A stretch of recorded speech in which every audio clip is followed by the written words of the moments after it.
in pa smo lepo mandarino zamenjali za oranžno žogico. Odrecitiral si 10.123 decimalk. Ti si to odrecitiral v 1 uri, v 60 minutah. 3,14159358593923844.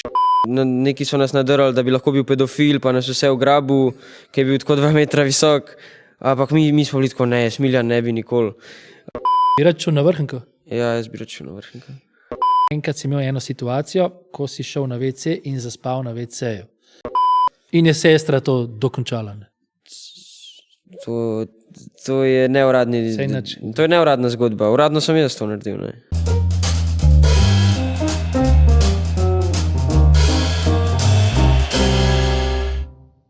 Ojke, radovedni ljubitelji kavča. Moje ime je Uroš Bizilj in vi ste spet zelo dobrodošli v novi epizodi naših pogovorov. Hvala, ker nas gledate, poslušate, všečkate ali pa se na naš kanal celo z zvončkom naročite. Danes je z nami Ljubljančan, športnik, navdušen nogometaš in nogometni sodnik, dolgoletni plesalec akrobatskega rock'n'rolla, strasten matematik, bodoči študent finančne matematike, ljubitelj razvedrilne matematike in matematični inštruktor svojim prijateljem, znancem, samozavesten sogovornik, frekventni popotnik, vsestransko obetajoči in nadarjen odličnjak, Zoisov štipendist, ljubitelj različnih izzivov, aktualni lastnik slovenskega rekorda v recitiranju decimalk števila pi, bodoči maturant in skrita želja mnogih gimnazij. Spoštovani, z nami na kavču, Tibor Hvala. Lep pozdrav.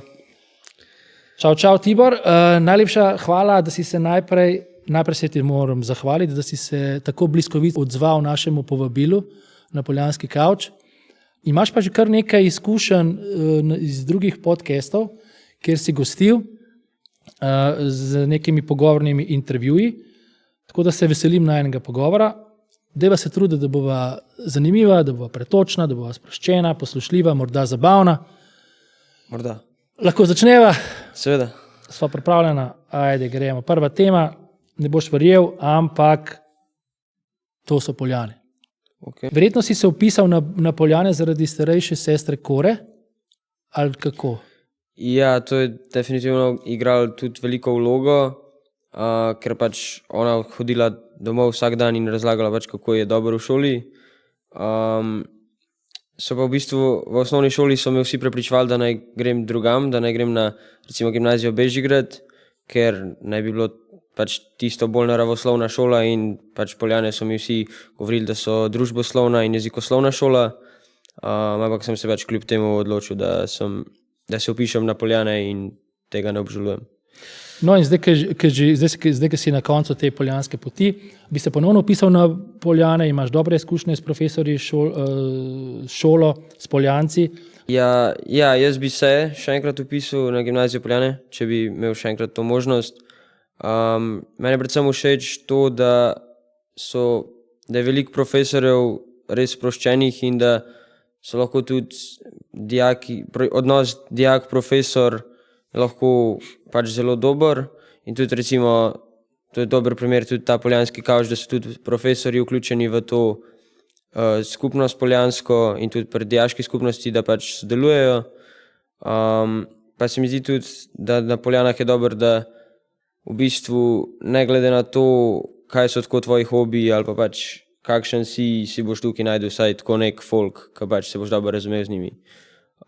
Zato se mi zdi, da ima veliko ljudi tudi tako dobro izkušnjo z gimnazijo Poljane. Mogoče imaš kakšno nenavadno ali pa smešno stvar, ki se je zgodila med poukom ali pa na šoli? Ja, v bistvu ena taka situacija, ki se dogaja na našem pouku zgodovine je recimo, da ima en moj kolega eno tako oranžno žogico, ki si jo pol občasno malo podajamo. Med poukom? Ja. Pač ne lih najbolj kulturno. In pol naša profesorica Pavčič pač to žogico občasno dobi. Pa pač jaz imam za malco od doma s sabo hrano, ki mi mami malo zrihta malco. In pol imam kdaj mandarino in pol smo lepo mandarino zamenjali za oranžno žogico.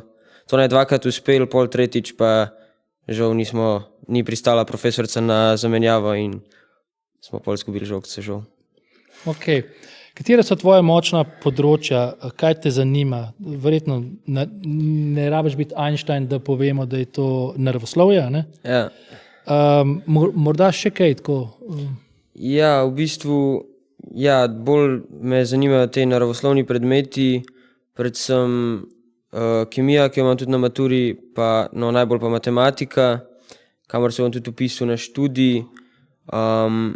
Me pa pač zanima tudi v bistvu ta neka smer financ, zato se bom tudi verjetno vpisal na študij finančne matematike, ker se mi zdi, da je nekako bolj tako zaokrožena smer kot recimo ekonomija, ker se mi zdi, da na ekonomijo gre res veliko ljudi in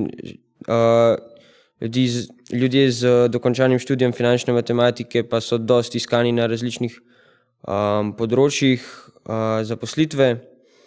Tako da ja, v bistvu se pač tudi udeležujem ene par teh tekmovanj matematičnih, tako da ja, nekako to me zanima, pa ne vem, recimo v prostem času tudi kdaj rešujem kakšne, ne vem, sudokuje ali pa kakšne druge te matematične uganke, kaj pač mi v bistvu je všeč tako, no, pač me sprosti tudi, če rešujem. Nastavil si zdaj veliko stvari, zdaj pa jaz bom pa najprej omenil to, da si vsa 4 leta odličen dijak, Ja. da si izjemen v naravoslovju, posebej v matematiki in to, prav to. Dej, povej nam, recimo, kaj je skrivnost odličnega dijaka? A je to disciplina, a je to radovednost, so to morda dobri geni, a je to domača vzgoja, a je to morda odlična kava, ne vem. Ja, v bistvu jaz bi rekel, da recimo na gimnaziji Poljane kar dosti dijakov tudi odličnih. Se mi zdi, da ima vsak nekako svojo, ne vem, skrivno sestavino do tega uspeha. Ne vem, se mi zdi, da pri meni mi dosti pomaga ta moj spomin, ker si res precej hitro si zapomnim razne podatke in potem tudi, recimo, če moji zapiski niso najbolj idealni, ne, se pač tudi iz tistega znajdem in si hitro zapomnim te informacije, ki pač tudi pol na testo mi prav pridejo. Koliko bi ti menil, kakšno imaš mnenje, recimo, koliko uspeha od tega odličnega dijaka je trdo delo in koliko je recimo dobra strategija učenja? To se mi zdi spet odvisno od vsakega posameznika, ampak A je trdega dela veliko?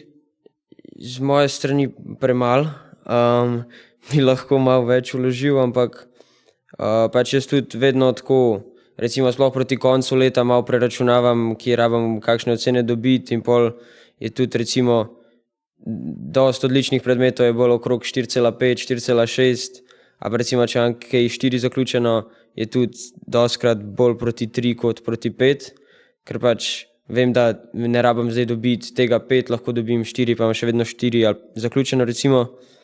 Tako da to malo preračunavam, je pa v bistvu boljš po moje, da najprej ugotovi vsak posameznik, kakšna metoda učenja mu ustreza, da pol v bistvu za samo učenje porabi manj časa pa manj energije, kakor da recimo sam nek princip ful ponavlja pa ful časa vloži, pa v bistvu mu to sploh ne ustreza, bi lahko veliko bolj učinkovito se naučil. A je to, da si ti odličen dijak, da si ti odličnjak, je to bolj privilegij ali bolj pritisk? Veš, ker od odličnjakov se pričakuje tudi marsikaj, pa... Ja, to je v bistvu dobro vprašanje.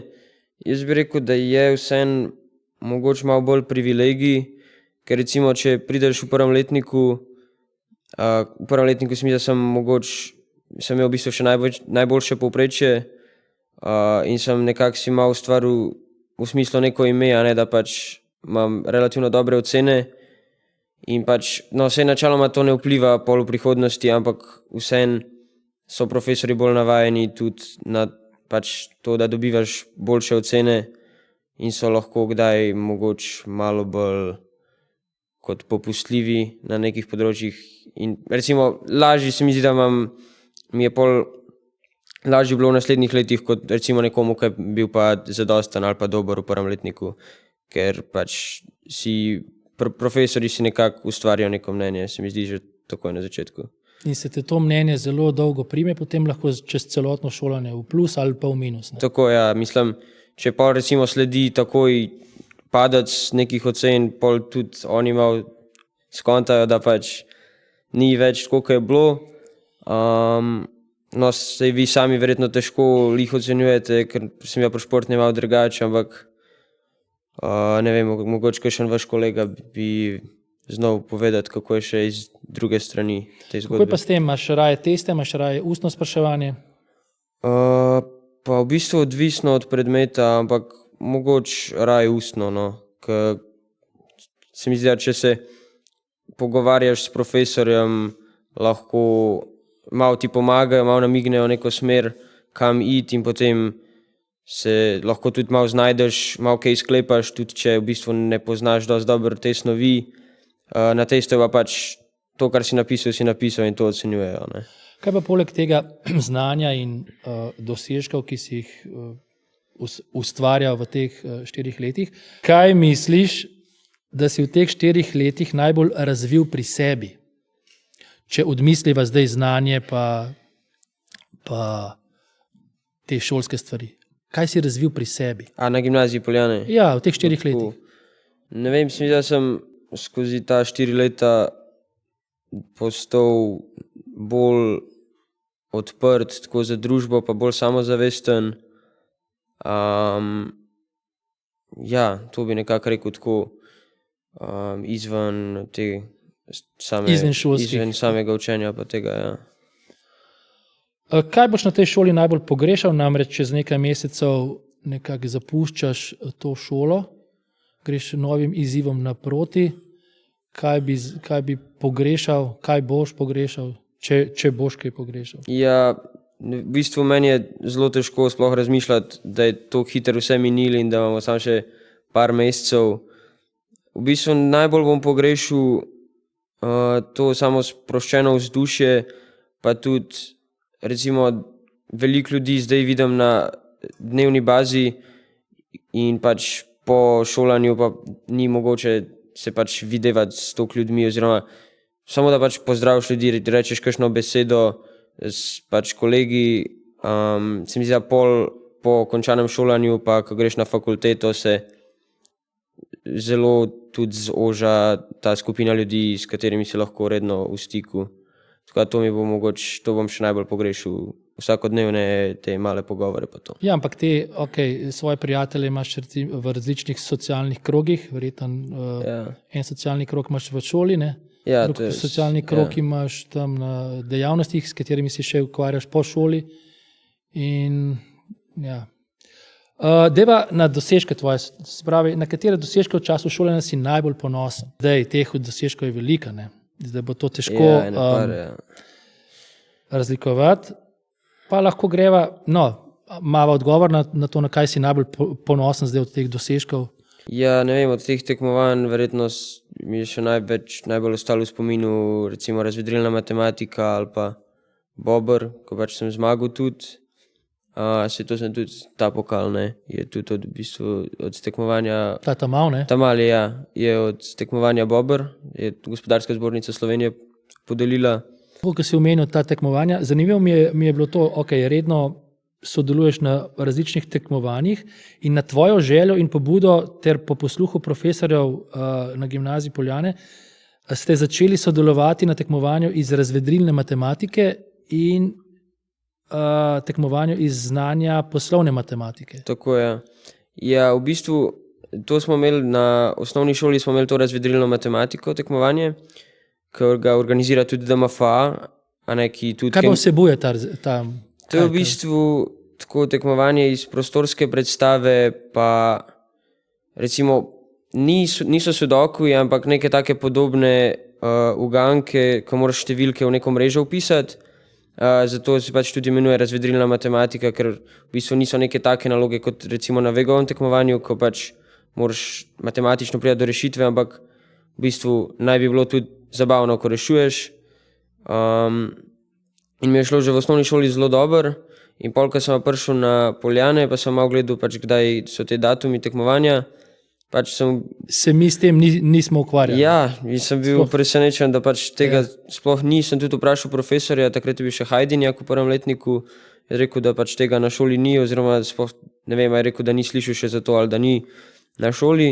In pa sem pač se probal zmeniti, da bi to organizirali in v bistvu že prvo leto je bila res veliko dijakov sodelovali z vseh 4 letnikov, kar je pa lih obratno kot za poslovno matematiko, ki je pa to drugo tekmovanje, ki sem tudi ga v bistvu peljal na gimnazijo Poljane.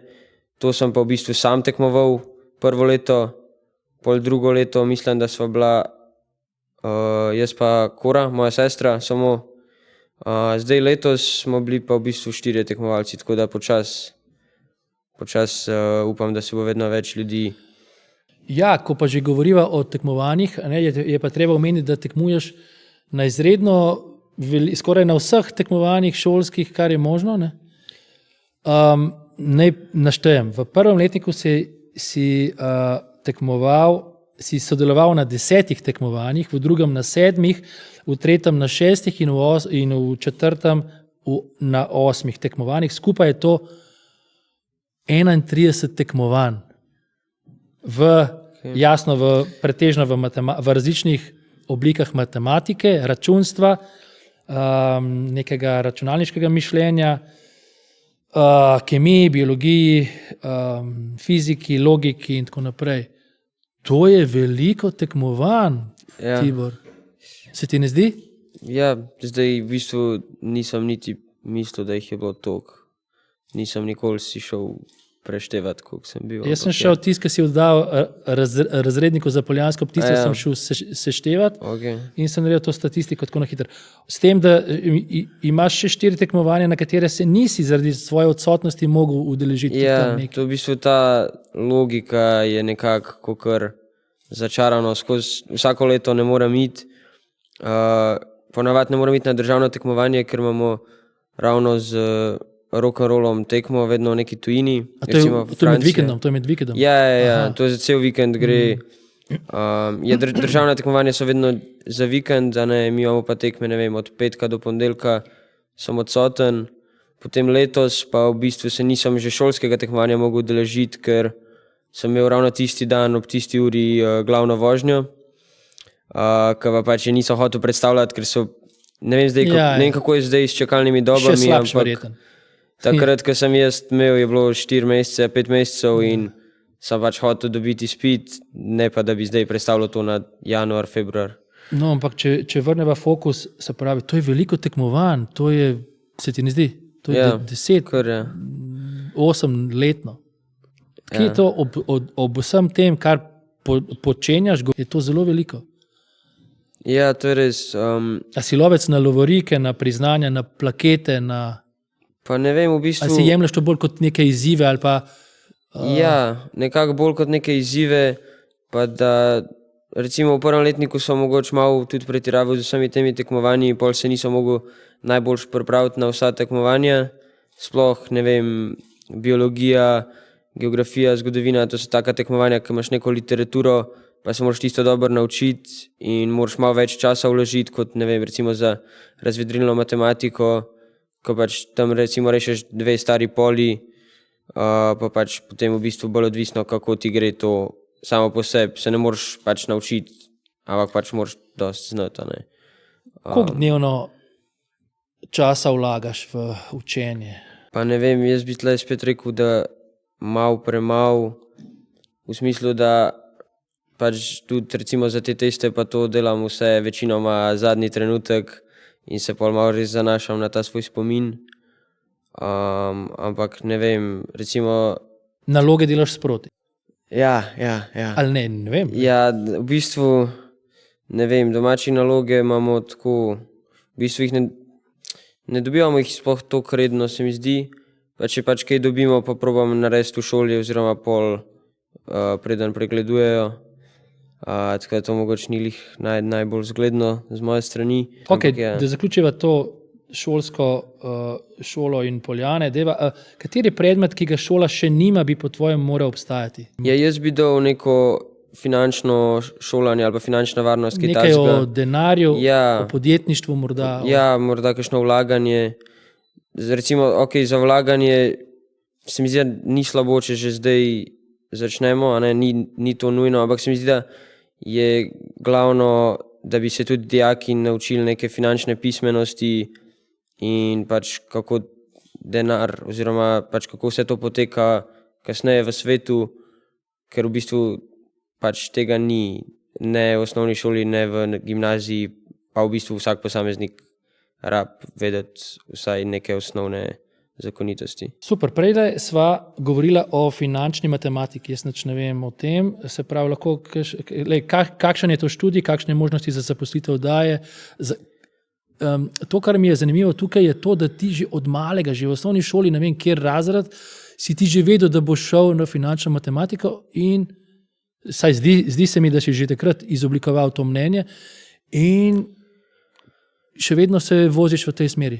Ja, ne vem, v bistvu matematika me res zanimala že od malih nog, potem pa se mi zdi, recimo, če bi šel samo navadno matematiko študirati, so mogoče malo bolj omejene možnosti za zaposlitev, ker recimo s finančno matematiko ljudje s to izobrazbo so precej iskani v raznih podjetjih, ne vem, recimo za kakšno računovodstvo tudi lahko na začetku, pa se mi zdi tudi, če greš potem sam v neko smer biznisa ali pa pač česarkoli v tej smeri, je zelo uporaben študij. Kar me je pa tako presenetilo, ko sem gledal za ta študij, je pa v bistvu tudi veliko nekega programiranja. Pa tudi zdaj recimo na teh informativnih dnevih so rekli, da v bistvu sama smer finančne matematike ima enako zahtevno matematiko kot navadna matematika, potem ima pa še dodatne neke te finančne predmete, tako da bom v bistvu pridobil še več znanja, kot če bi šel samo na matematiko. Odkje pa imaš to ljubezen in talent za matematiko? Tukaj sem bil obveščen, da je oče dober z številkami, obveščen sem bil o tem, da že od majhnega so te usmerjali v vrtcu, da so te spodbujali v računstvu, v matematiki in to. Domač si za številkami, zelo, a ne? In odkje, a kaj so videli v tebi v nek potencial, že od malega pa se potem to usmerjali ta potencial, ali si sam se usmeril ali kako? Ja, v bistvu res, očetu gre zelo dobro številke in tudi sam ima rad matematiko, pa se mi zdi vse ne do te mere kot jaz. Potem pa ja, že v vrtcu smo pač se malo ukvarjali z vsem tem, pa ne vem, enostavno sem v osnovni šoli, mi je pač vedno šlo, nisem imel nobenih težav in tudi pol, ko so pač ko so bile možnosti za iti na kakšno tekmovanje, so me doma spodbudili, da pač naj grem, da se preizkusim. Potem mi je šlo dobro in sem pač vztrajal vsako leto in pač me je to navdušilo za to smer. Zanimivo mi je bilo, govoril sem z profesorjem, tvojim Dretnikom sem govoril in takrat, kolikor sva imela časa, mi je izpostavil to zdaj zadnje tekmovanje, ki ste ga imeli, je bilo v Sudokuju. Ja. In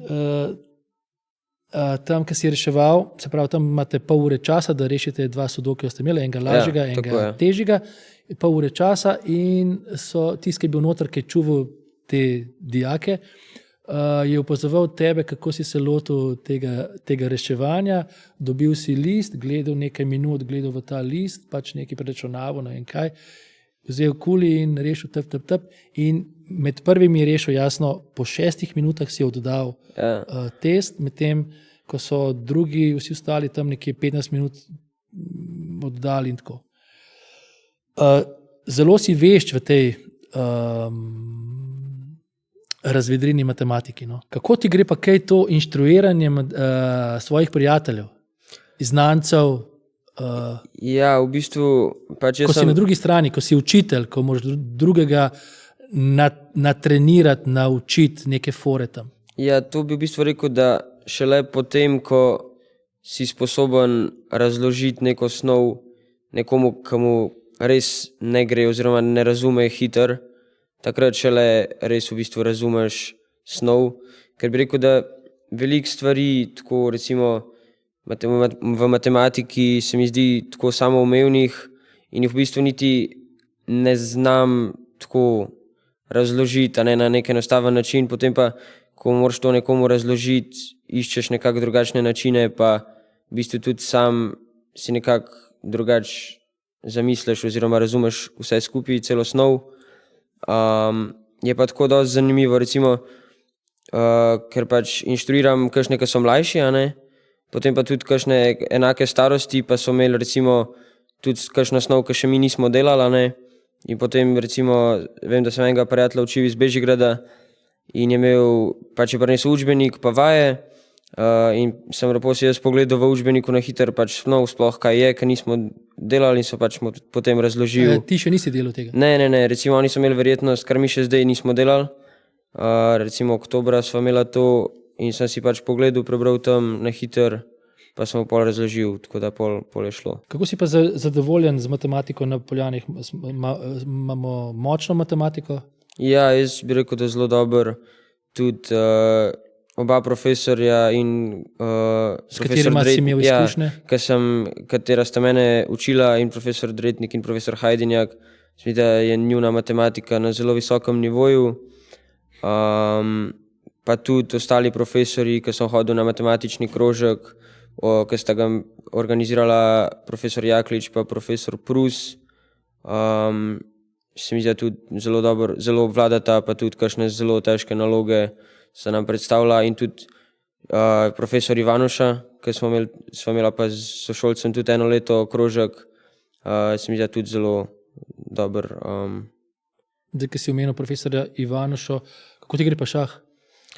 Ja, to pa v bistvu, ko sem bil mlajši, sem nekako dosti igral šah, tudi v osnovni šoli smo imeli krožek, pa smo hodili tudi na ta tekmovanja. Si bil v šahovskem krožku in hodil? Ja, smo hodili na ta tekmovanja, ko imaš pol tisto uro, pa pač na čas igraš pa vse. Tisto mi je šlo kar dobro, ampak tisto smo bili, ne vem, 8 let, 9 let stari, to so bili bolj te začetki. Pol pa ne vem, vmes ene 2 leti nazaj je ful postalo popularno ena aplikacija chess.com, je pač veliko ljudi, tako sošolci, pa to smo dosti igrali šah. Takrat sem spet začel malo bolj, ampak sem samo online igral, pa ne vem, sem nekako spet malo nehal. Ne vem, ker se mi zdi, da če bi pa hotel biti v šahu res dober, bi pa mogel to bolj konstantno čez celo otroštvo delati. Ker vem, da en moj kolega, ki sva bila v vrtcu skupaj, pa zdaj se ne družba, nisem ga videl že 10 let, ampak ko smo bili v vrtcu skupaj, vem, da je zdaj, mu gre zelo dober šah, mislim, da. A je večji užitek igrati šah z človekom ali z programom in umetno inteligenco? Ja, jaz bi rekel definitivno s človekom, ker ta umetna inteligenca, no, odvisno proti kakšnem robotu igraš, ampak če so dobri roboti, ne moreš zmagati, pač, ker ne stori napake, a ne. Ko ima ta motor, ko mu vse izračuna, kaj je najboljša poteza v danem položaju, proti človeku, pa tudi če zelo obvlada, lahko upaš, da kaj spregleda, naredi kakšno napako, je nekako bolj smiselna igra. Zdaj pa lahko nadaljujeva na meni zelo ljubo temo, in sicer recitacijo decimalk števila pi. Kako je do tega prišlo, da si ti začel, da si prišel v te vode? Ja, v bistvu to se je začelo, mislim, da 7. razred osnovne šole, ko mi je rekla profesorica za matematiko, da bomo imeli na šoli to tekmovanje v recitiranju števila pi. Prej nisi poznal nič tega? Ne, mislim, vedel sem, da število pi obstaja, ne, ker je tudi uporabljeno v teh mnogih matematičnih formulah. Ja. Recimo takrat smo, mislim, da bolj sam za ta krog poznali ploščino obseg kroga. Nisem pa niti v bistvu vedel, da obstaja tekmovanje za recitiranje teh decimalk. In takrat sem se odločil, da se jih bom probal naučiti čim več. Tako da v bistvu zaradi tega sem se lotil tega učenja. In kolikor vem o tem, se pravi, eno leto pred rekordnim dosežkom si probal, si se že pripravljal, si naskakoval tudi to tekmovanje, vendar je potem tekmovanje odpadlo zaradi korone, a ne? In potem leta 21, ko si bil star 13 let, samo 13 let, si potem prišel na tekmovanje, prav želel bi biti muha, da gledam tiste scene, kako nek 13-letnik pride in začne tam recitirati 1 uro in šokira verjetno vse prisotne. Prišel si totalno neznan, odrecitiral 1 uro, odrecitiral si 10.123 decimalk. Prejšnji rekord si presegel za 3-krat. Prejšnji rekord je držal tale pač igralec Nik Škrlec. V bistvu tukaj vas moram popraviti. Nik Škrlec je imel še malo prej rekord, ki jih je povedal 3141, pol je pa, mislim, da nek Lev ga premagal in jih je povedal 3333. Tako da sem v bistvu dosežek 3333 decimalk potem nasledil in za 3-krat premagal. Je pa bil tudi Nik Škrlec pred tem rekorderja. Zdaj se morava pogovarjati, od kje si najdel zdaj število, ker to si se odločil, tudi napovedal si, najavil si to številko, da boš napadel številko 10.123, od kje si izbral to številko 123? Ja, v bistvu ta igralec Nik Škrlec, ki se pač tudi ukvarja s tem številom pi že vrsto let, in ima tudi svojo predstavo, naj gre vse v pi, kako se je on naučil teh svojih decimalk. Je imel v času, ko sem se jaz učil in pripravljal na tekmovanje iz recitiranja decimalk števila pi, je imel spletno različico te svoje predstave in v tej predstavi je najavil, da bo podaril rekord in povedal 9999 decimalk. In jaz sem jih pa takrat znal okrog 2000, to je bilo, ne vem, mislim, da mesec pa pol pred tekmovanjem. Ja, pred tekmovanjem in sem si rekel, da pač ga bom pa premagal, ne bom se zdaj tega učil in pač, da ne bom pol podaril rekorda. In potem tudi v bistvu samo tekmovanje poteka tako, da začne tekmovalec, ki je napovedal najmanj decimalk, a ne da jih bo povedal. In potem konča tisti, ki jih je napovedal največ. In jaz sem hotel, da... Ti si bil zadnji pol. Čakajte, jaz sem hotel v bistvu, da bi Nik Škrlec zadnji nastopil in sem jih na tekmovanje napovedal 9000 in pol, da bi jih pa pač vseeno jaz več povedal, se pa pol na koncu izkazalo, da Nika Škrleca sploh ni bilo, ker 1 leto pred tem je bilo tekmovanje skenslano, a ne? To, kot ste prej rekli, ker sem se v bistvu učil za brez veze in je tudi kazalo, da bo leta 2021 tudi ne bo tekmovanja zaradi korone spet, ampak so pol na koncu se vendar odločili, da bo tekmovanje in Nik Škrlec je pa pričakoval, da ga spet ne bo in se očitno ni dovolj pripravil, da bi odrecitiral vse svoje decimalke. A si tudi leto prej štartal na to številko? Ne, v bistvu leto prej sem pa, jaz sem si rekel, da za šolsko tekmovanje se jih zadnji dan, ne vem, naučil 20-30 pač, pa da mi je vseeno. Ampak je bila mi je rekla, da pač naj se pa malo potrudim, da naj se jih probam čim več. In pol mi je šlo full hiter, sem se jih prvih 100 decimalk naučil v 10 minutah in se mi je zdelo, ok, dobro, to je dosti lahko se jih pač probam malo več. In pač sem prišel pol do 1000 decimalk, a nekaj sem hotel tudi na to državno tekmovanje iti. Pol pa pač se je v bistvu izkazalo, da ne bo tekmovanja, pol pa pač nekaj časa sem jih še ponavljal, pol pa pač sem si rekel, da brez veze itak bo šele naslednje leto tekmovanje, če bom spet hotel iti in sem jih pač pozabil vseh tistih 1000, tako da sem mogel pol na novo začeti. Ampak eno je, ko se naučiš unih 100, potem jih moraš konstantno ponavljati, utrjevati ali pa shraniti nekako v spominu, in jih nositi in te materije zmer več. Kako si to vzdrževal, da si to povečeval, ta števila? Ja, v bistvu... Za ponavljanje, je logično. Je. To je težko, to je... Ja, to je res, pač recimo, če bi se jih naučil jaz, a ne 10.000, pa ne bi prvih 100, kakšno bi, da bi tam se zmotil, mi nič ne pomaga, a ne. Tekmovanje se konča tam takrat, ko storiš napako, a ne. In zato sem si rekel, da pač res moram dobro znati vse decimalke in sem vsak dan ponovil vse naučene decimalke. Pri tem je pa moja mami pomagala, ki me je tudi vsak dan pregledovala, da se ne bi slučajno kakšne decimalke narobe naučil oziroma si v glavi narobe zapomnil, ker bi me pol to tepel na samem tekmovanju. To je bil cel nekak družinski projekt, mami te je preverjala, sestra Kora je pomagala ti spisati take številkice po 5 v 3 vrsticah, v različnih barvah. Aha, vsaka je v različni barvi. Ja, da se lažje loči. A se pa v spominu ti spomniš teh barv, brez barv? V bistvu ja, te barve meni niso nič pomagale. Tudi recimo, vem, da veliko ljudi, ki si dela zapiske, imajo ful barvno zapiske, flomastere, vse to pač jaz ne, jaz sem vse ena barva, modro ali pa vse črno, edini naslove imam z rdečo, evo. Ampak mislim, ni škodalo, ne, da sem res imel ločene te petke, ampak nisem si pa tako nič zapomnil, aha, ok, zdaj pa rdeča petka. Ne deluje v moji možgani tako. Sprav, strategija tvojega učenja, kako si se učil, koliko časa je to nekako trajalo. Zdaj, jaz sem to predstavo od Nika Škrleca gledal, on opisuje jasno palačo spomina, neko tehniko, kjer vizualiziraš, hodiš po mestu in tako. Pač čisto druga tehnika od tvoje, drugačna od tvoje. Ne? Tvoja je, da si napisal in pa potem si to učil. Ja, torej strategija učenja, kako si se učil, koliko časa si se učil, koliko časa si potreboval za to, da nekako...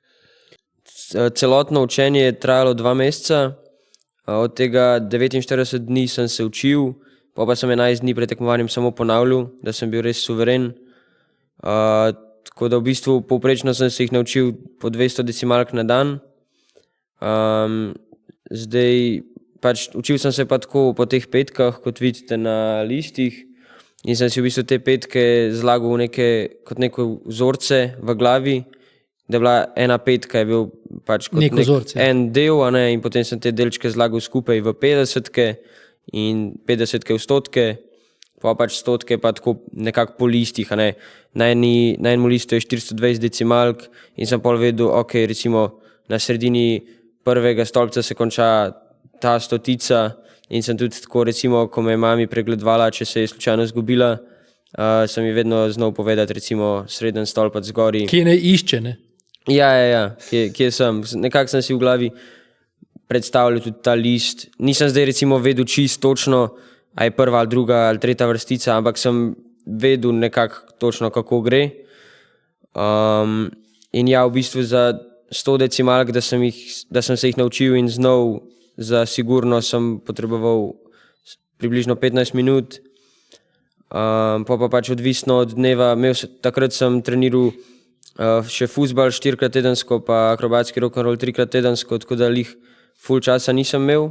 Je pa res, da sem se začel učiti med karanteno, tako da to mi je malo pomagalo. Kakšen dan, ja, zato pač odvisno od časa sem se kakšen dan, se nisem nobene naučil, pa sem samo ponovil. Kakšen dan sem se jih pa tudi, 800 naučil. Kaj bi rekel, recimo, kako dolgo lahko tako formo, tak dosežek držiš brez vsakodnevnega ponavljanja? A veš, ti se naučiš nekaj in pomoč pa, da to obdržiš, ne? Moraš ponavljati, utrjevati, ne vem, kaj vse dela.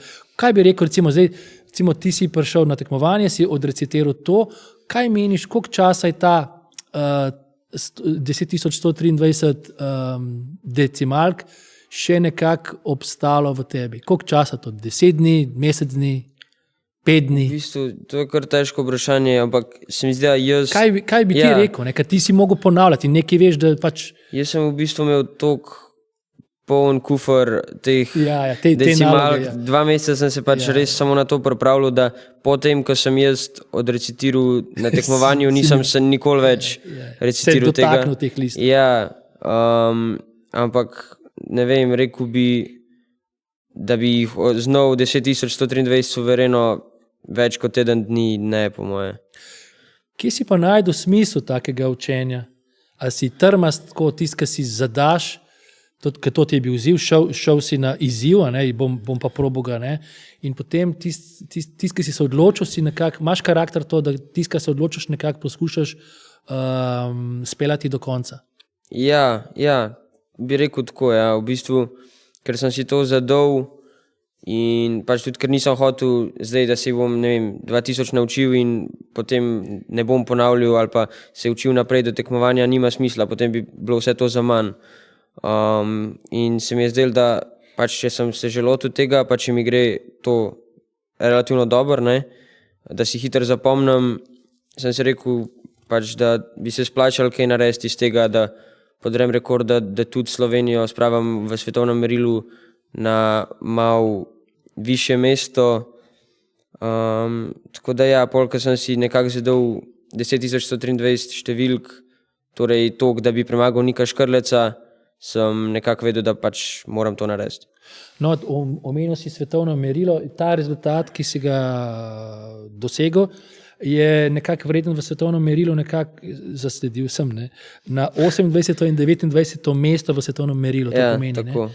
Zdaj, za zanimivost pa lahko poveš ti, ki si bolj v teh vodah, koliko je pa, če si ti 28. in 29. s tem, koliko imajo pa oni decimal, koliko znajo oni recitirati drugi decimalk za prvo, drugo, tretje mesto, ne vem.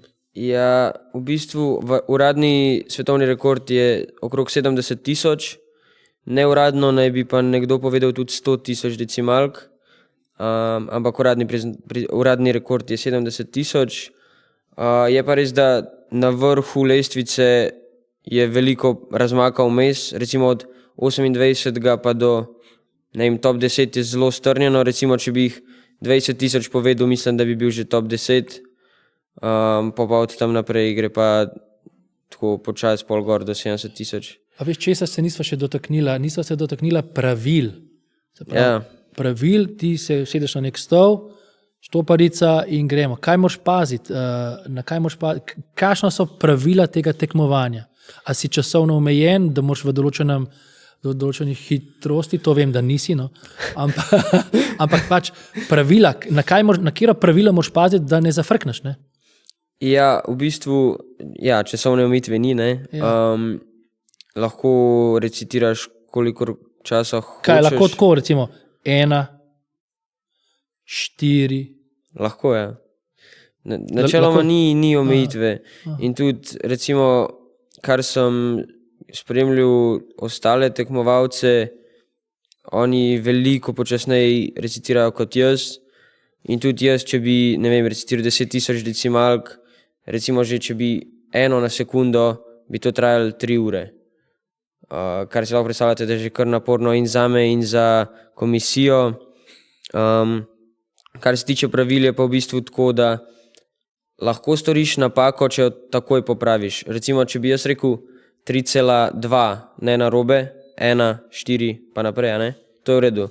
Če pa rečem 3,24 ne narobe, 1, 4, je pa to že napaka, ker sem po napačni decimalki povedal še eno decimalko. Torej, oni ti tolerirajo samo eno napako, ampak jo moraš popraviti takoj. Takoj, ja. Aha. Lahko recimo eno decimalko narobe rečeš, pa če preden rečeš naslednjo, se popraviš, je to v redu.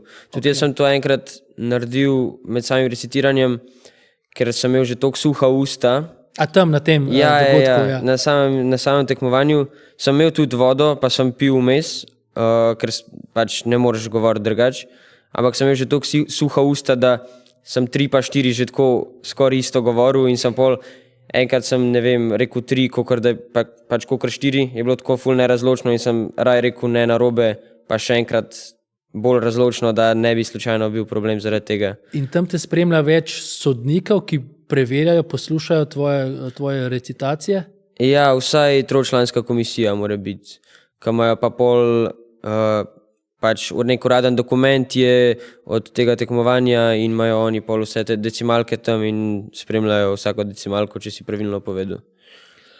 To, kar je tudi še zelo, kar je izjemno, kar sem jaz pol tudi videl, razmišljal v tem, ti si to odrecitiral v 1 uri, v 60 minutah, tam cca. Ja, približno. Kar pomeni, da si mogel recitirati z izredno hitrostjo, kar pomeni, to je taka hitrost, da že brati iz lista je v tej hitrosti zelo težko. Zelo težko. Ja. Dej, da mi dobimo nek občutek, recimo, da nam odrecitiri to hitrost, ta tempo, ki si ga držal 1 uro, recimo, kaj ti ne zdaj rečem, 100 teh ali kaj, 100 decimalk. Lahko, ja. Ajde, dajmo.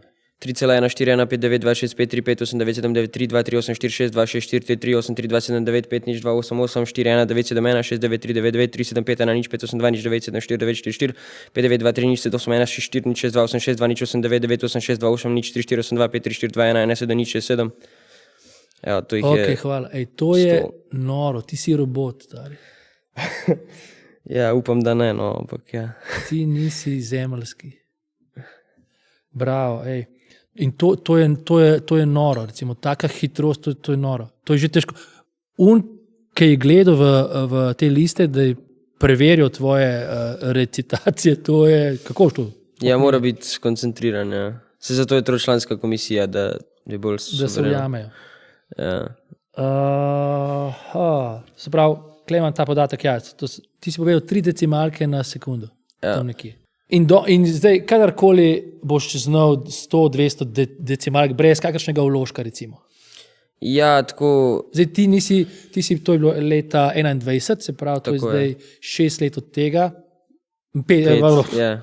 no, 5 let od tega. Od takrat nisi nič vadil, recimo. Ja, v bistvu po samem tekmovanju sem imel res dovolj teh decimalk in nisem nič ponavljal. Ampak, Si dotikal tega, pa pač to imel si sem dosti, odmislil. ampak teh recimo začetnih nekih decimalk sem res stokrat že ponovil, pa tudi recimo po tem tekmovanju so na teh raznih intervjujih pa podcastih je pač tudi kdo vprašal, a ne, če pač lahko jih kaj odrecitiram, pa tudi tako in sem nekako pač vedel tudi pri sebi, da moram to ohraniti vsaj 100 decimalk, se več kot toliko nima smisla zdaj, da recitiram, ampak vsaj 100-150, da pač lahko Da se odrecitiram, pokažeš, da ja, lahko ja. pokažem, da Ja, pač ja. sem res to naredil. Je pa res, da pol vmes, mislim, da 2 leti nazaj je bila pa v Mariboru je potekal Olimpijski festival mladih, kjer sem jaz nastopil na otvoritvi z recitiranjem decimalk števila pi in sicer v angleščini. Takrat pa sem jih mogel znati 200, tako da sem se v bistvu mogel pol 50 približno nazaj naučiti, pa še v angleščini, tako da to sem pol mogel spet, Ja, malo zvadati pa tako. Ja. spet malo, ampak ja, tako da v bistvu pol od takrat jih pa pač znam 200. Neverjeten si ti. Ja, a si tudi, pri številkah vidimo, pri decimalkah si izjemen. Zdaj pa, kako si pa pri drugih takih naštevanih besednih, kako si z besedami, ali pa, a veš, tam imaš, ne vem, 20 alinej za zapomniti si kaj, ne vem, kaj Ja. rečem. Kako si pa v tem, ko imaš nek tekst, neke stavke tam, pa to. Je to isto, imaš tudi te fotografsko. Definitivno mi tudi tam gre dobro, pač mi pomaga ta spomin, ampak bi rekel, da mi za številke, da si številke še lažje zapomnim.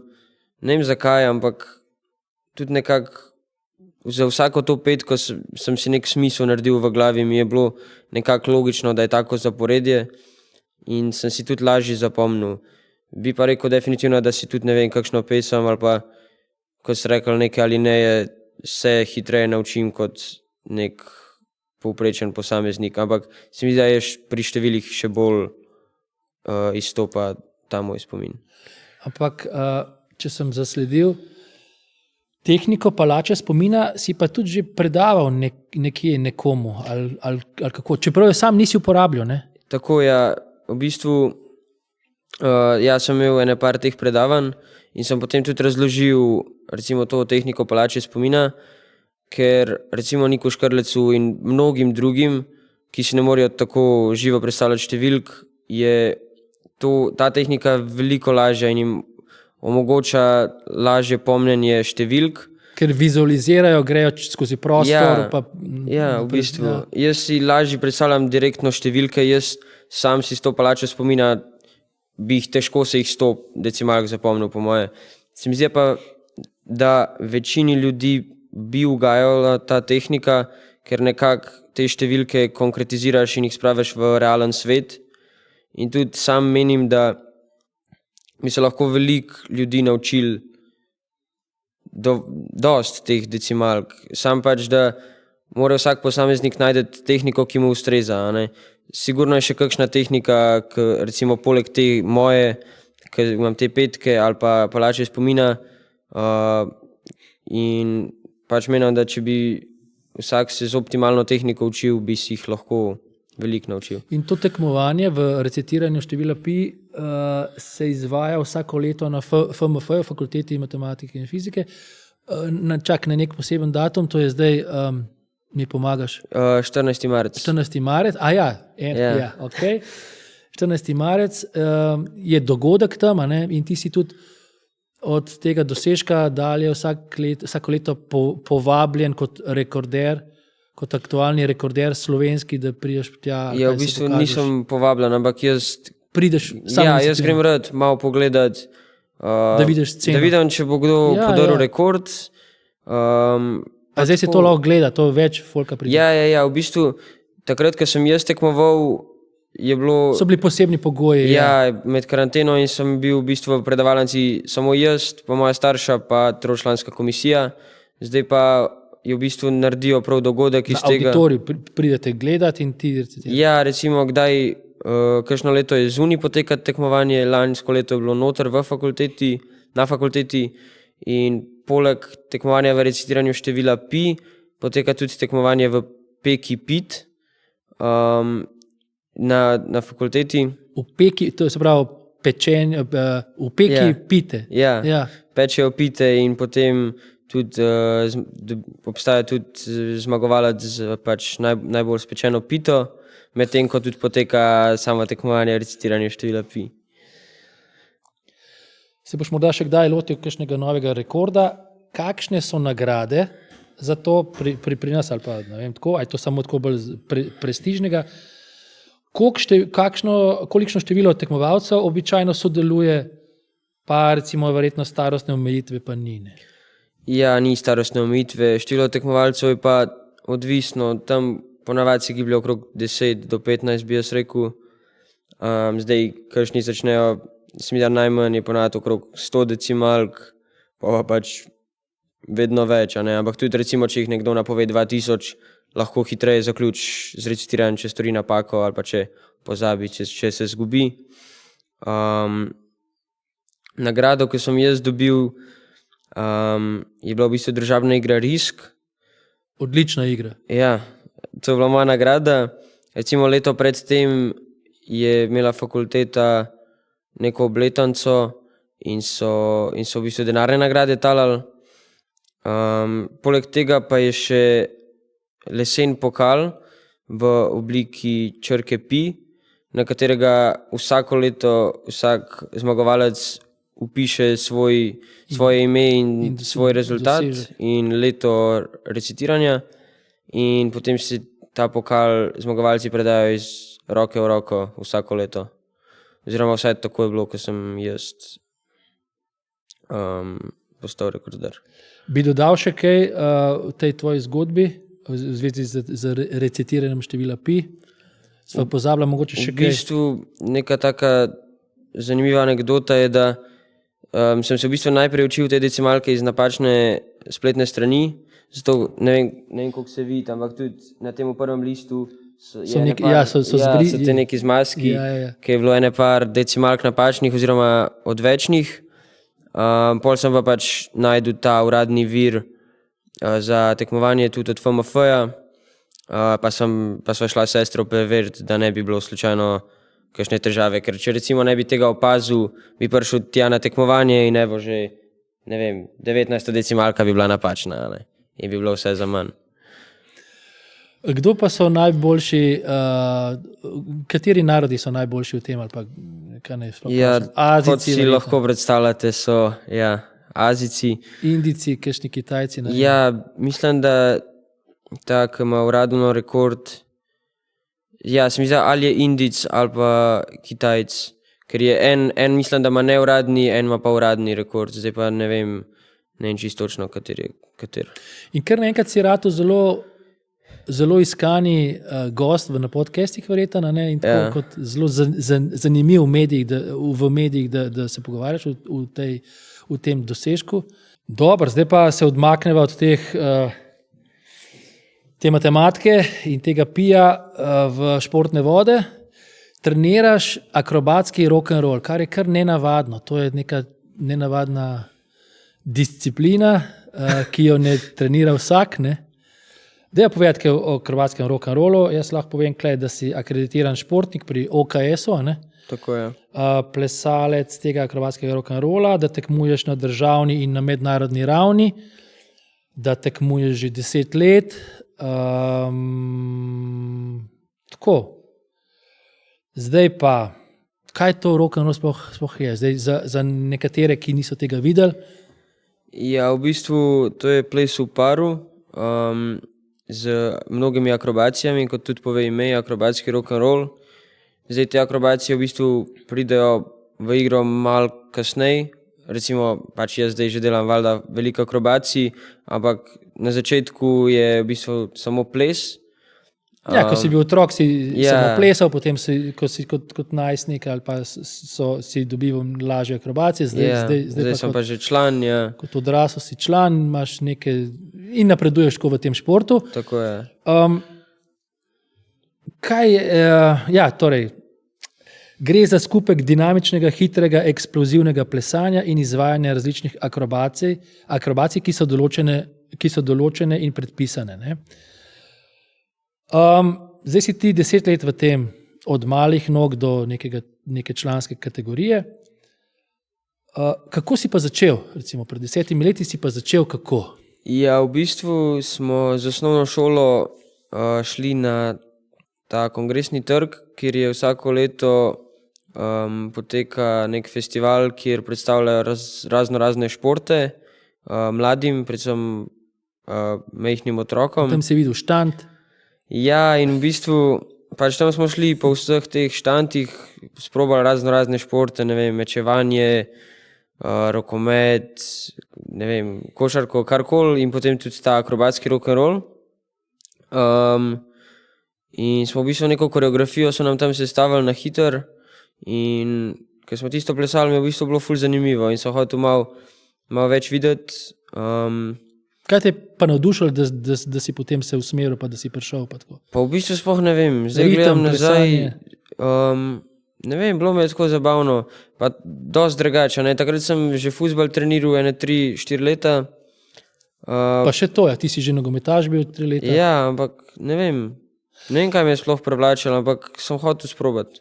A potem, ko si že sprobal, pa ko si bil že nekaj časa tako, kaj te je pritegnilo, da vztrajaš, recimo, a je to bil ples, a je to akrobatika, a je to družabnost, a so to potovanja, ki so upadajo skupaj z tekmovanji, a je to zdravo okolje, neka dobra družba, a je to glasba, ki ti je bila mogoče všeč, so to prijatelji, posebnosti plesa, kaj? Ne vem. Zakaj tudi danes še vedno vztrajaš pri tem?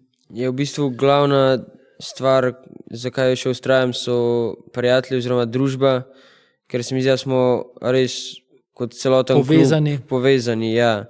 In tudi, kot ste omenili, ta potovanja, ki pridejo z samim športom, ker imamo tekme po celi Evropi, se mi zdi, da še bolj povežejo vse člane kluba, ker smo pač primorani spati v isti sobi, biti na avtobusih po 12 ur v eno smer, v drugo smer, spati na sedežih, pod sedeži. In tu se ustvarjajo dogodivščine, doživetja in to je vse to. Kako pa potekajo nekako te trening? Zdaj omenjaš treningov, sem jaz omenil to že, ne? Ja, pred kako, s tem. Spravi, trening, 5 krat na teden treniraš že to. Obsežnost treningov in tekmovanj če se pogovarjava o obsežnosti treningov in tekmovanj, se pravi, tekmovanj imaš na letni ravni koliko recimo? Jaz bi rekel krog 10 ali pa 8 do 10. V Sloveniji jih je koliko? Ene 5 ali kaj? 5, ja. 5 pa še v tujini Ene 10. 3, 4. Okay, ja. Ja. Se pravi, eno na mesec recimo ali pa Ja, tam kolikor ne? pride, ja. Kdo v paru ima zahtevnejše naloge? Kdo ima težji del? Kaj je težji del športa? V bistvu to je zelo težko rečeno, ampak jaz bi nekako rekel vsem, da plesalke. Seveda. Um, Zakaj plesalke? Ja, ker nam morajo plesalcem zaupati, a ne, pri teh akrobacijah, pa pač tudi vse pravilno narediti v zraku, pa pač si upati, a ne, da jih ni strah. Mora imeti zaupanje. Pa tudi v bistvu, ja, svoje telo pač postavljajo v naše roke, da pač moramo mi jih varovati, pa vse pravilno narediti, a ne.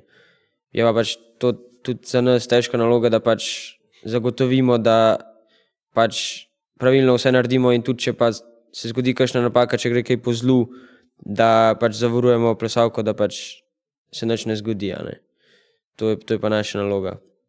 In napake se zelo hitro prikradajo, hočeš, nočeš, Ja. zelo. Kako pomembno, govorila sva o zaupanju, kako pomembno pa je zaupanje, motivacija, sprejemanje, trdnost med plesnima partnerjema? To je pomembno. Zelo, zelo pomembno, ja. Se mi zdi, da se tudi pol na samem plesišču se vidi, kako se soplesalec pa soplesalka razumeta in pa če si zaupata.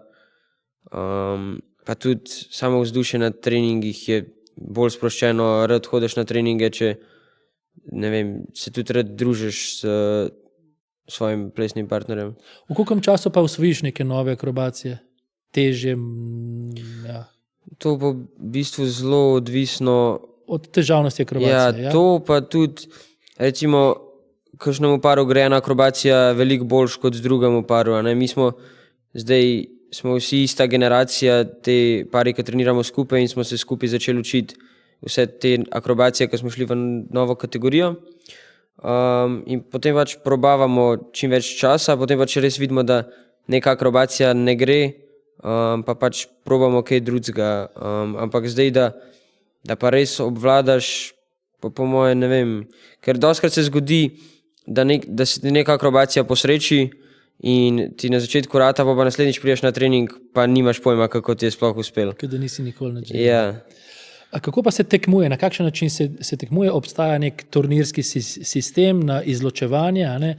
Napreduješ iz kroga v krog in potem na koncu v finalu nastopa 7 parov.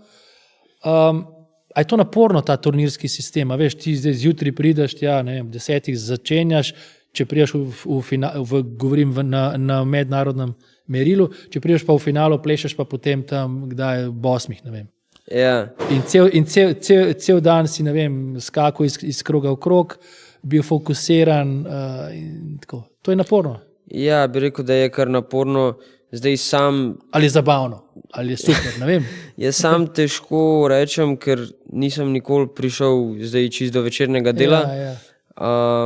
Bi pa rekel, da recimo za tiste najboljše je malo pomaga to, da obstajajo tudi te, mi rečemo, seated pari, ki v bistvu najboljših, ne vem, 4 ali pa 5 parov ne rabi plesati prve runde. Celotnega turnirja, ja. Ja, tako da v bistvu lahko pridejo, ne vem, šele popoldne in ne vem, takrat začnejo v četrtfinalu plesati. To je ena olajševalna okoliščina. Drugače pa je kar naporno, ja, da pol v finalu, ko moraš najboljš plesati, plešeš 5. že tisti dan. Da pokažeš najboljšo verzijo sebe, je to težko. Ja. Kako se pa spopadaš s pritiskom, recimo želje, pričakovanja, tveganja, negotovosti v programu, v akrobacijah? Ne vem, ti imaš željo, ne vem. Ja, v bistvu tudi sam sem pač precej živčen, preden grem na oder. Česa te je najbolj strah, recimo? Tako?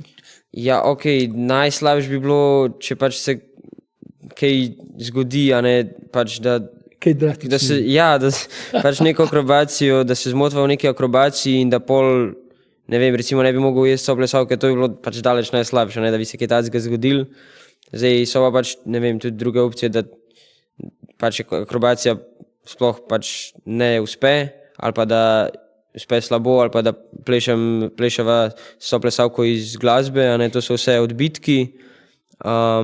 Ki se drago plačajo in tako, ja. Tako. A si že kdaj pozabil koreografijo? Zdaj skozi govoriva o akrobacijah. Deva govoriti o plesu, kaj si pozabil, kaj je koreografijo, si se spotaknil, ti je spodrsnil, ne vem, neki. Sigurno je, ne? To se velikrat lahko zgodi tudi na tekmi, da Kaj si naredil, ko si pozabil koreografijo? Ja, nekako probaš se hitro zamaskirati. Ja, ne smeš pokazati z obrazom, to je ena stvar, ker recimo predvsem na mednarodnih tekmah nas nastopa po 3-4 pari hkrati na odru, sploh v mlajših kategorijah. In obstaja možnost, da si dobro maskiral. V bistvu je velika možnost, da vsaj kakšen od sodnikov sploh ni videl, da si se ti zmotil. In če pač uspeš to prodati, potem ne bojo ti odbili točka. A nasplošno, ko pripoveduješ, ko poveš drugim ljudem, kaj treniraš, s čim se ukvarjaš, a so ljudje presenečeni, a poznajo to? A poznajo to sploh zvrst ali pa in pa to, a so presenečeni nad tem, da to treniraš? Ja, velika večina ljudi prvič sliši, ko jim omenijo akrobatski rock'n'roll. Recimo vem, da tudi v osnovni šoli, če sem rekomu rekel, da treniram rock'n'roll, so mislili najprej, da igram na kitaro ali pa na bobne. Zato pač ponavadi najprej rečem, da plešem in pol pač akrobatski rock'n'roll. Pa se mi zdi, da pač je ljudem zanimivo, ne, ko pač za nekaj novega slišijo. Ali pa pol, recimo, če pokažem komu posnetek, so vedno vsi zelo presenečeni pa tudi pač navdušeni. Imamo kakšne smešne trenutke na tekmovanju ali pa v zakulisju? Tega je ogromno. Ja. Če se boš spomnil, se boš, če pa ne boš, ne boš. V bistvu če te bom pa jaz spomnil, ne? Ja, to ni treba po moje. V bistvu ena smešna zgodba je bila, ko sem bil zelo mlajši, recimo okrog 10 let, smo imeli tekmo na Poljskem in mi imamo vedno štartne številke na tekmah. Zdaj jih v bistvu ne nosimo več, ampak včasih je pač imel plesalec številko morajo imeti na svojem dresu. Ja, in smo ponavadi smo jo dali na nogo ali pa, ko smo bili mlajši, na hrbet, ker smo imeli pač premehne noge. In so v bistvu ti to številko rabiš tudi na koncu, da prevzameš diplomo, sploh na mednarodnih tekmah.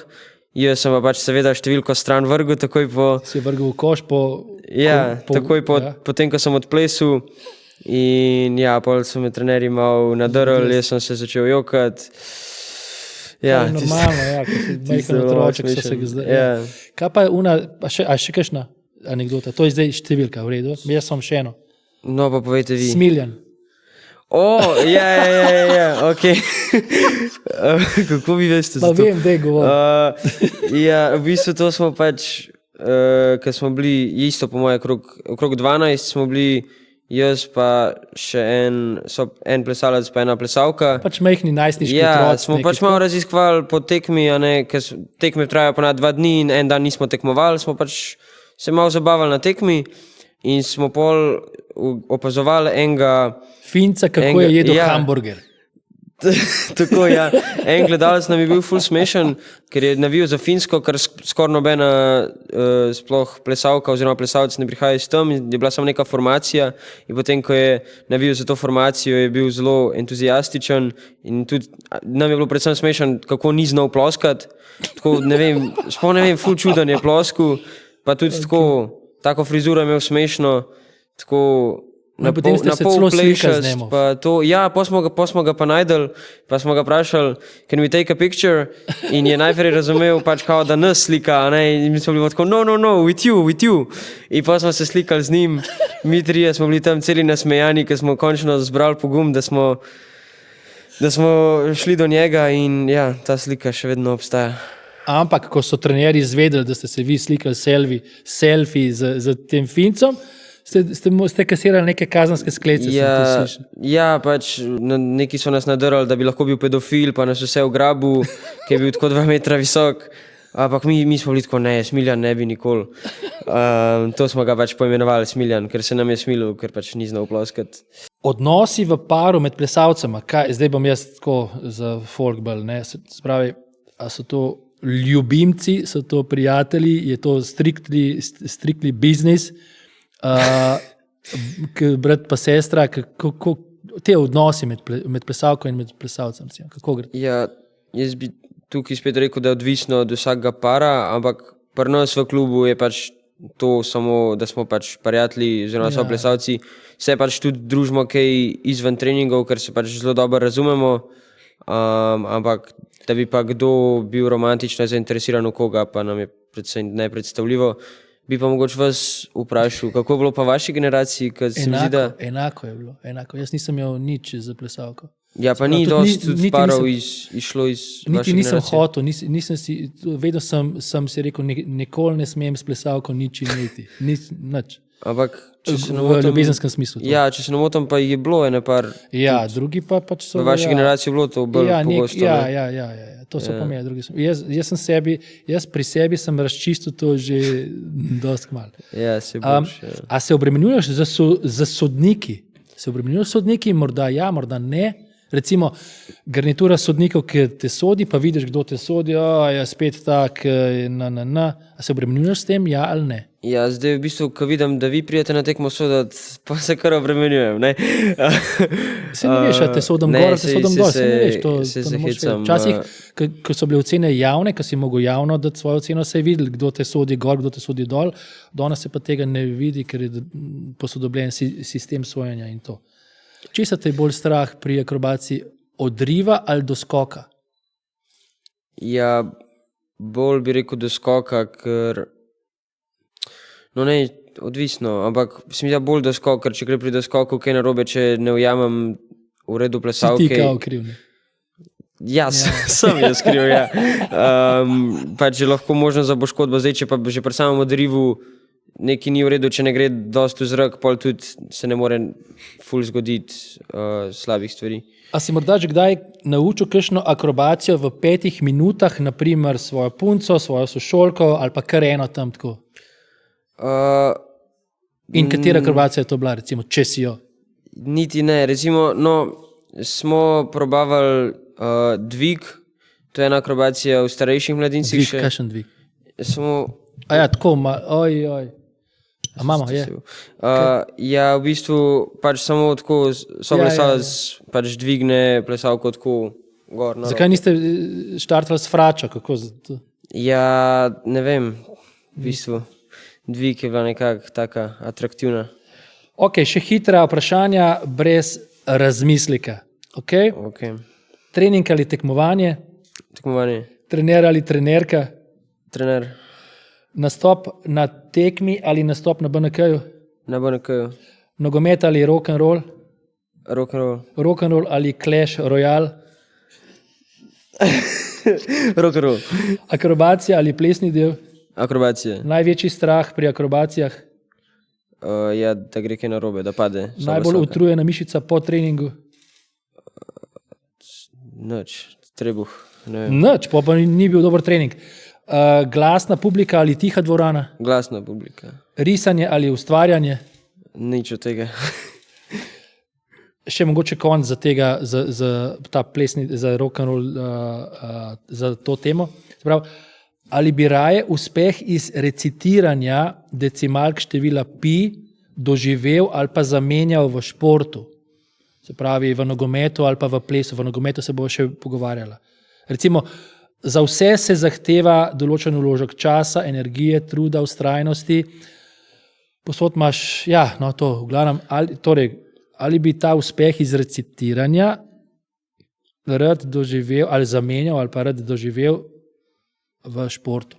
Ja, rad bi ga doživel tudi tak uspeh v športu, seveda, ampak zamenjal ga pa ne bi. No. Se mi zdi, da vsem je to neka stvar, ki je pač tudi malo del mene in nekako ne bi tega zapustil. Te definira, ne? Tudi do neke mere, ja. Ja, seveda. Poleg tega si pa tudi pred rock'n'rollom si pa tudi treniral nogomet. Tako je. Koliko časa si ga treniral? 5 let? Ne, več, 9 v bistvu. Začel si s katerimi leti? 1 leto sem že v vrtcu treniral, pa pač celo osnovno šolo, razen 9. razreda. Kako to, da si potem iz nogometa presedlal na ples, pa potem celo čist v ples? Ja, v bistvu... Kaj nogomet ni imel, kar je imel ples? Ja, nekako na rock'n'rollu sem imel res dobro družbo, tam sem res najdel prave prijatelje, tudi moj najboljši prijatelj je v bistvu ga poznam iz prek akrobatskega rock'n'rolla, pa tudi iskreno v fuzbalu nisem bil toliko dober, da bi lahko pač kaj imel od tega, pač lahko bi še treniral, pa igral normalno, ampak sem takrat imel preveč treningov in sem se mogel nekaj izbrati in sem... In si večji potencial videl v rock'n'rollu. Ja, pa tudi, pač vse v fuzbalu smo se dobro razumeli v ekipi pa to, ampak vseeno pa nisem imel takih prijateljev kot na rock'n'rollu. In to si treniral pač, do katerega leta, sem že pozabil jaz. Do 14 leta. Do 14 leta. No, pa si samo plesal. Zdaj si pa, da si se vrnil v nogomet, si pa potem opravil sodniški izpit. Tako. Kdaj si ga opravil? To je bilo pa v bistvu en let nazaj zdaj, ja. En let že sodam. Lani okrog marca. Si nekak nogometni sodnik za generacije, kot se temu reče, generacija U15, U17? Ja, pa zdaj A še mlajši? Ne, dobro, tudi U13 sem kakšno tekmo, ampak večinoma je U15, pa U17 sem sodil, pol so me pa zdaj novembra oziroma decembra sem napredoval na B listo in zdaj v bistvu lih v nedeljo bom sodil prvič tudi U19 mladince. A ko začenjaš, si na kaj? Si na A, ne si na C listi? Sploh nisi na listi v bistvu na začetku, se mi zdi. Ja. Pač pol je pa B lista, pa od tam naprej, no. Kakšen je proces, da si, a rabim biti, a moram, ne, a rabim, kako jaz oblikujem stavke, groze. Sej jaz tudi. A moraš biti nogometaš, bivši nogometaš, da si lahko nogometni sodnik? Ni nujno, je pa fajn. Pač boljši občutek imaš za samo igro, tudi za pregled, za karkoli? Ja, pa tudi samo osebe tam so nekako bolj naklonjene tistim, ki so že trenirali. Pa tudi pač vidi se, kako vidiš samo igro, kako oceniš, kdaj je obetavna akcija, kdaj je čista priložnost. Ni pa teoretično lahko vsak postane nogometni sodnik. A kako poteka ta proces sodnika? Najprej nekaj predavanja, testi in potem fizični testi? Ali kaj? Ja, v bistvu jaz sem delal online, to samo teoretičen del. Ravno, ko smo se peljali iz izmenjave iz Nemčije nazaj, sem bil jaz 4 ure na Zoomu, lepo na slušalkah sem poslušal, pa potem rešil test pravila nogometnih iger. Imaš 20 vprašanj, ABCD odgovori in moraš pač rešiti neko določeno število vprašanj pravilno. Potem je pa še fizični test, ki pa imamo pa vedno v Radomljah, je pa v bistvu šprint.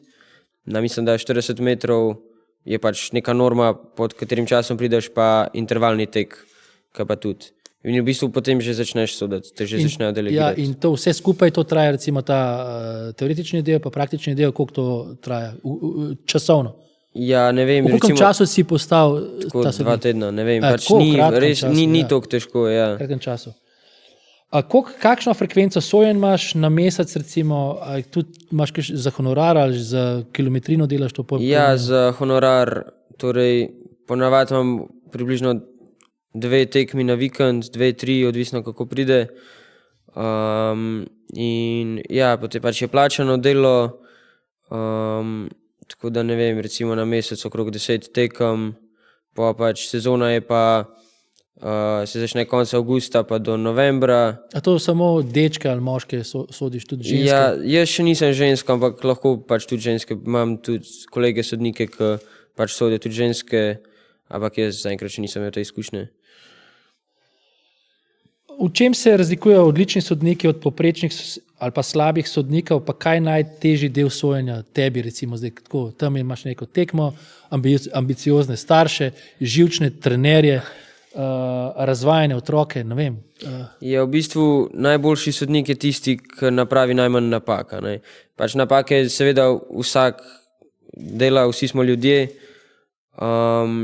ampak nekako, če pač dobro vidiš vsako situacijo in v vsaki situaciji pravilno odreagiraš oziroma v čim večjem številu takih situacij, potem postaneš čim boljši sodnik, da res napraviš najmanj napak.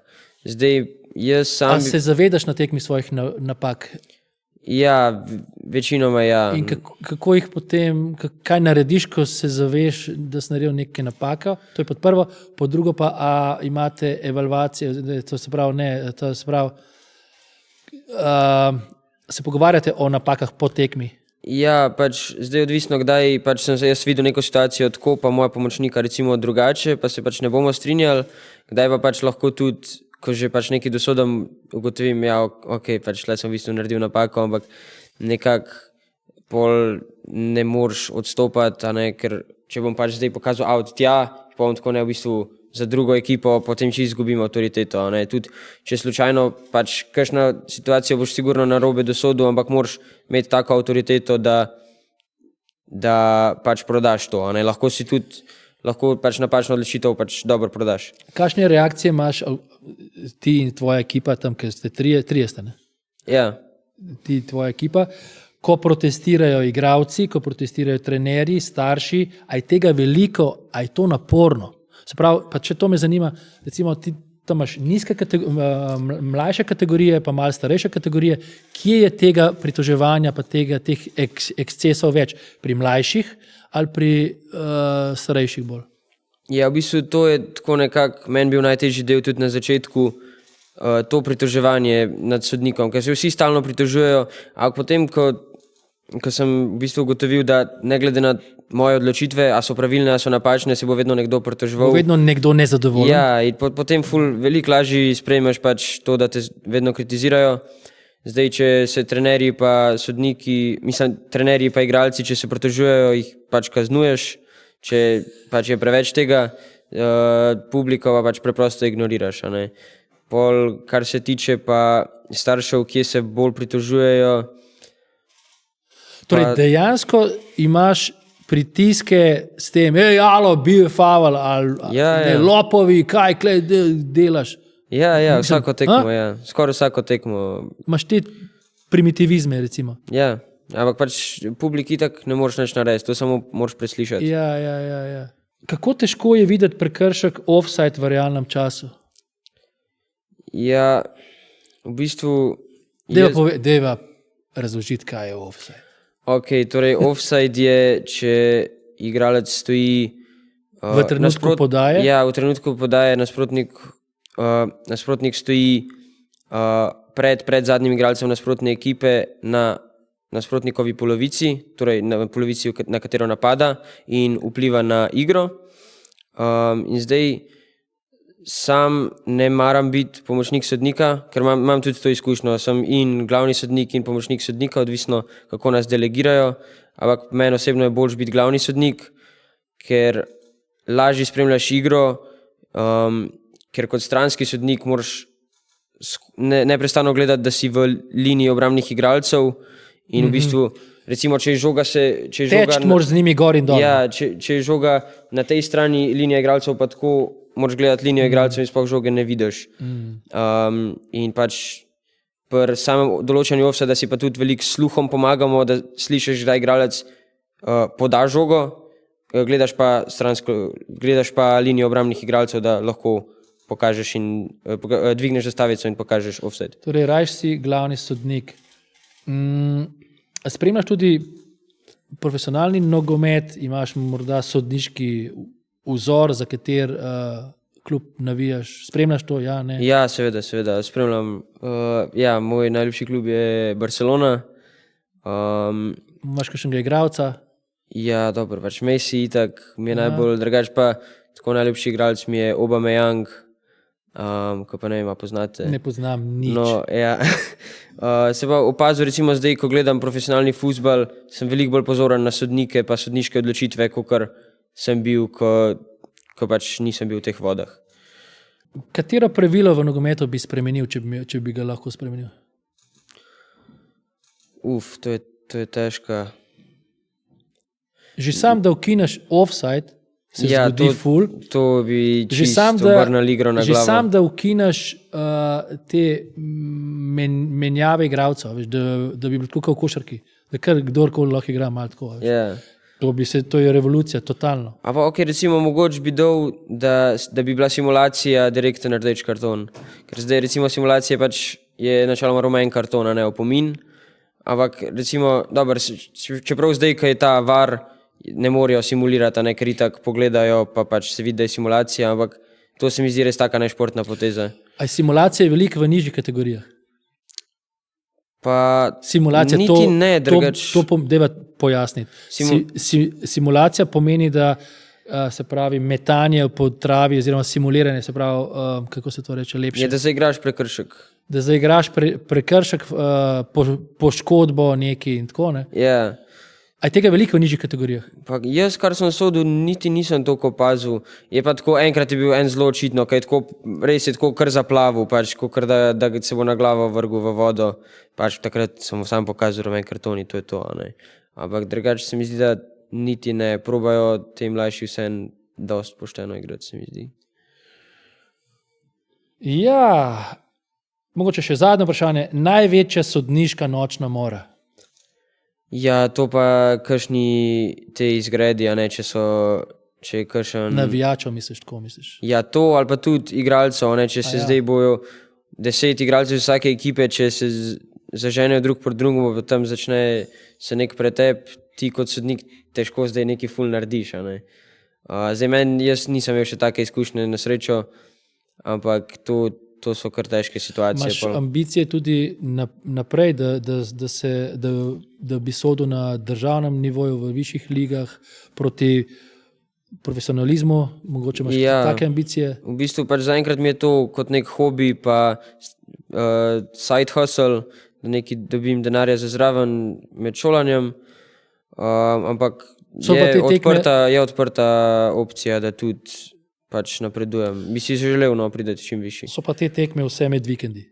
Ja, ne čisto vse, so tudi med tednom, ampak sam med tednom težko sodim, ker imam toliko treningov, da v bistvu pol sodim samo čez vikende.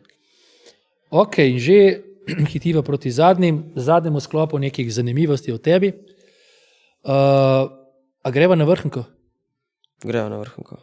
Greva? Ja. Se pravi, a bi rad šel na vrhunko? Ja, jaz bi rad šel na vrhunko. To imam neko foro, ker ne vem konteksta zadnji. Ja. Nimam konteksta zadnji, zdaj pa probal sem to foro kle, zdaj pa...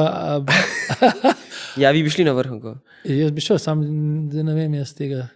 Ja, iz kje ste pa pobrali to? Ja, tisti vir mi je dal to, no. Zdaj... Ja, to v bistvu, če se gre na vrhniko, je, če bi pil. A ja, na vrhniko se hodi žurat, kao.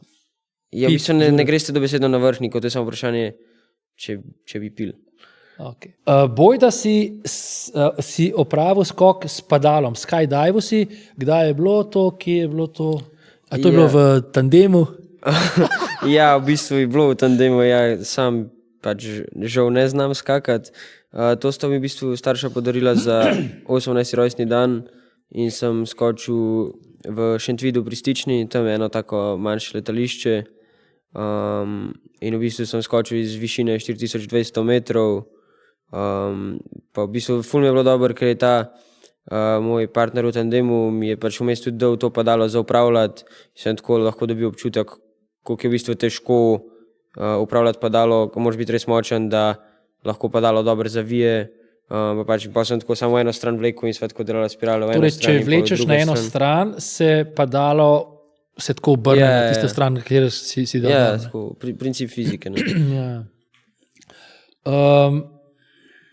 Potem imamo eno zgodbico z počitniškim delom. Delal si v proizvodnji, vozil si se v ribnico. Zdaj to delo si mogel upravljati od 6. ure do 14. ure. In predvsem si mogel pa zgodaj vstati, da si se iz Ljubljane pripeljal v Ribnico, kar pomeni, da si sredi noči vstal, ne vem, 4:30. To si počel 3 tedne in enkrat si imel eno situacijo, ko si šel na WC in zaspal na WC-ju. Ja. Zaspal si tako trdno, da nam sam jaz govoril.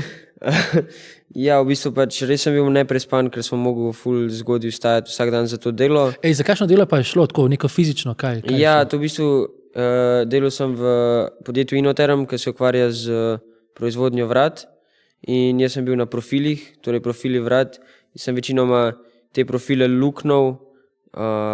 Stroj tam. Ja, pač daš v stroj, pa pritisneš z nogo tipko, da prelukna, obrneš, položiš na trak, v bistvu pač tako delo v proizvodnji.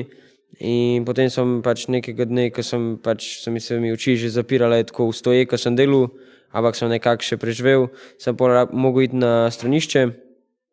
In te dolgo časa te ni bilo? Ja, in tam me je zmanjkalo in pol so poslali mojega najboljšega prijatelja Jakata, ki sva skupaj delala, da pač pogleda, kaj je z mano.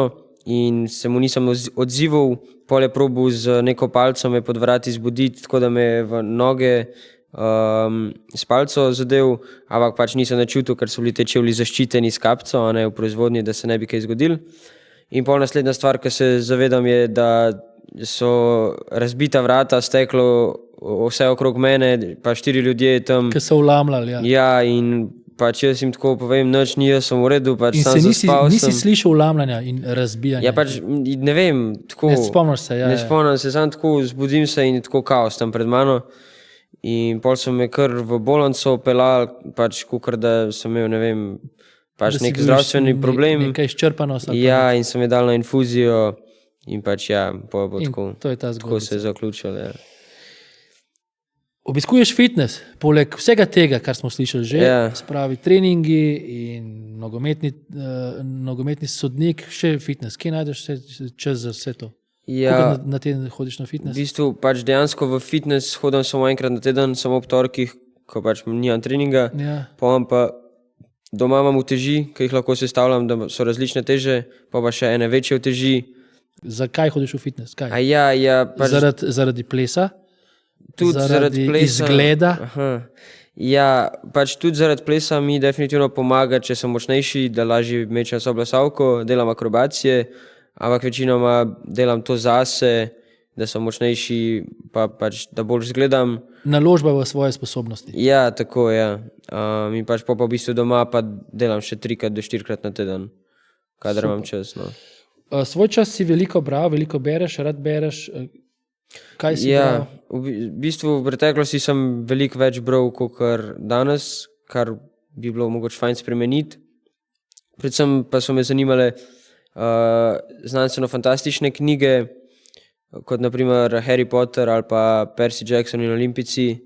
Sploh ta slednja mi je bila zelo všeč in tudi zelo berljiva knjiga. Rad bereš v angleščini? Ja, tudi v angleščini sem veliko bral, to pa ne, recimo Hunger Games, pa tudi veliko drugih stvari sem pol tako malo kombiniral v višjih razredih osnovne šole pa v gimnaziji. Si tudi ljubitelj in poznavalec živali, rad obiskuješ narodno prirodoslovne muzeje, tele živalske vrte. Rad imaš živali, kaj je na živalih takega? One so iskrene, ne? Ja, ne vem, ali že... Ne pokvarjene, ali pa ne vem, kako ne mislim, ja, kako ne rad rečem. Pristne. Ja. Ne, že od nekdaj rad opazujem tako živali, ker nekako so tako v drugem svetu so kot mi, a ne, njim nekako drugače delujejo možgani in mi je tako zanimivo gledati, kako one funkcionirajo. Sploh, recimo, če neki delajo, neki se premikajo, mi je ful zabavno pač opazovati različne vrste, kako preživljajo vsak dan. Doma imaš sicer dva mačka, Čorkija pa Lili, ne? Tako je.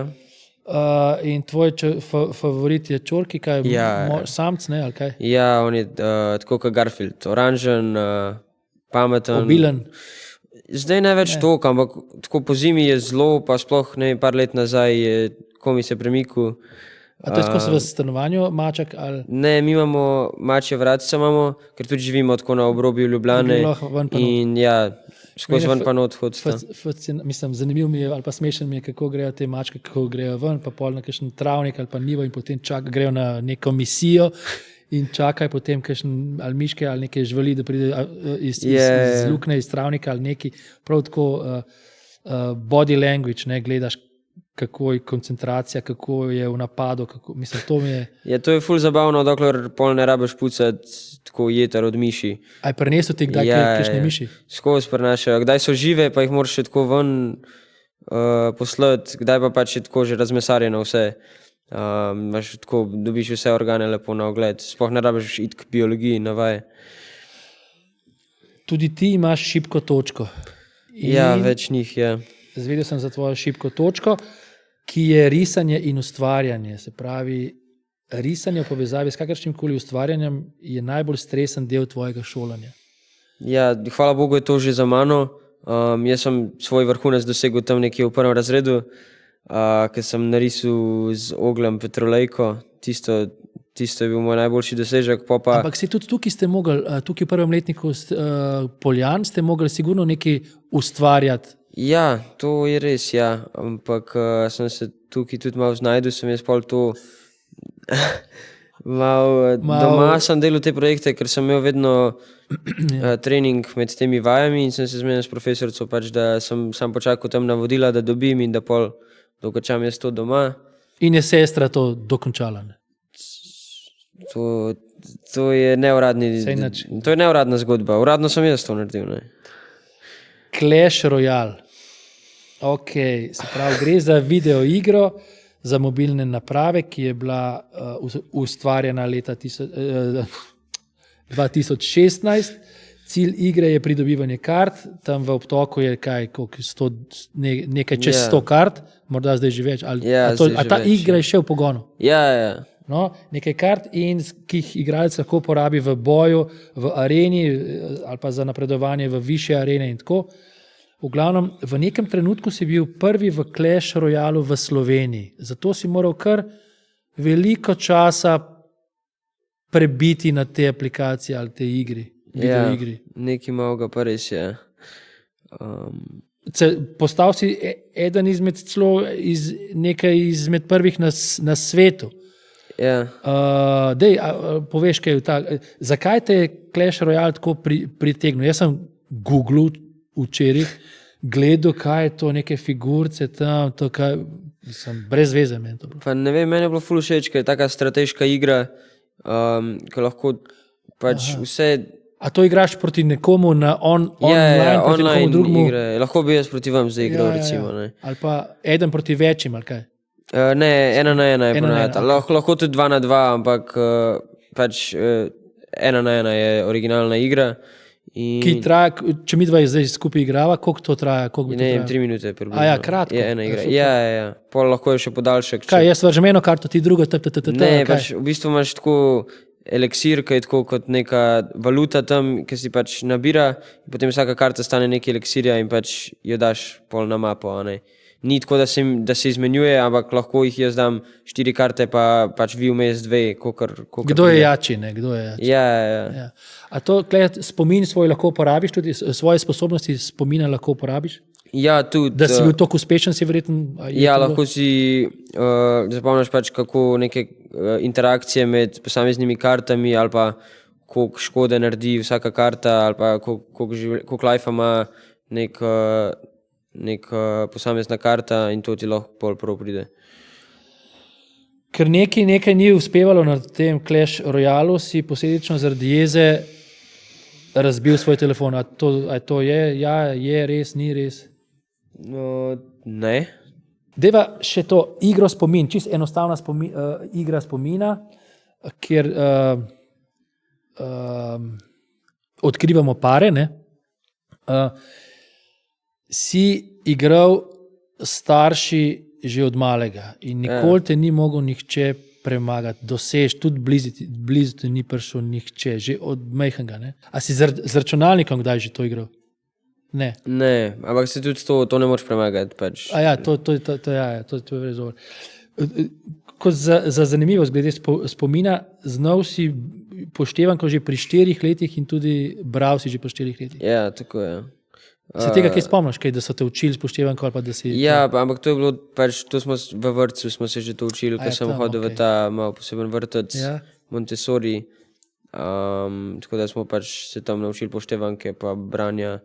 Pol spomin sem pa pač igral že od malih nog. S čim se pa danes tvoj največ ukvarja? Z urjenjem spomina? S čim se največ ukvarjaš?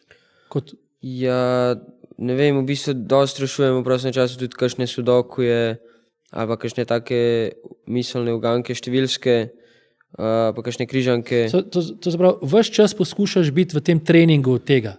Ja, v bistvu niti ne da poskušam, ampak pač mi paše. Ja. Kdaj občasno to rešvati, Pa pač ja, tudi kakšne te igrice, kdaj igram, pač to tudi recimo malo trenira to, I guess. Ja, tako bi rekel.